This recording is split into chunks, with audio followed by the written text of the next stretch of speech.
Well, one of my childhood dreams was to become a cop, and I wanted to be a police officer ever since I can remember. Anytime teachers, adults, anyone would ask me what I wanted to be, cop.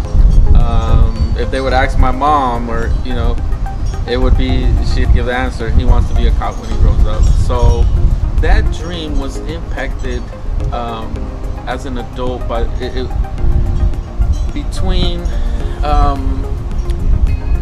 the police being very biased towards candidates, and even seeing my interaction with the police distorted my view of what a police officer was. Before, I used to think of a police officer as a person to be trusted, looked up to, admired, almost like a superhero, a protector.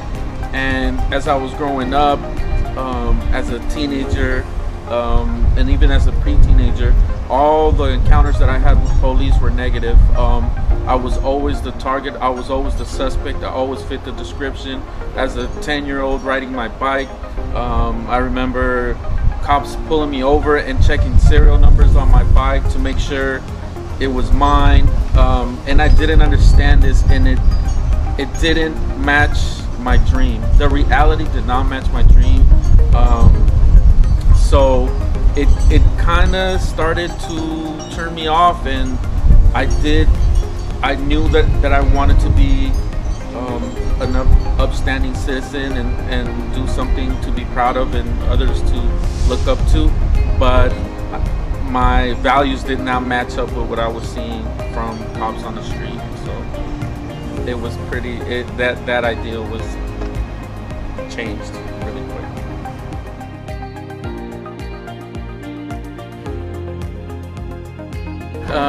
Inspiration during the age of COVID-19. Then I've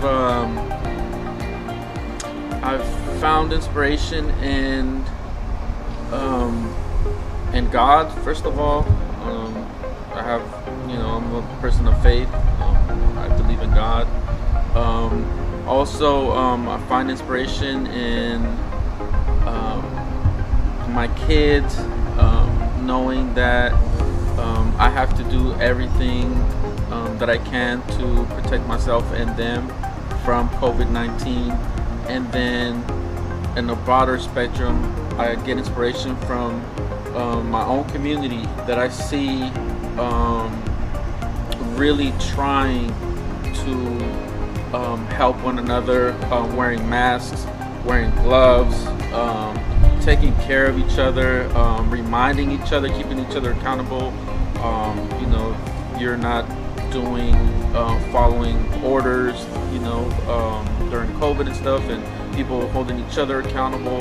And I love to see that, and that inspires me. I'm like, man, like, we do care about each other, because I hear a lot, like, young people and even older people that are not, that old, and they're like, well, I know I'll be okay. I'm strong enough. My system is strong enough. But I'm wearing my mask, and I do everything to protect other people that may be more vulnerable. And that is really inspiring to me, and it makes me want to do the same, and I do the same. So, yeah.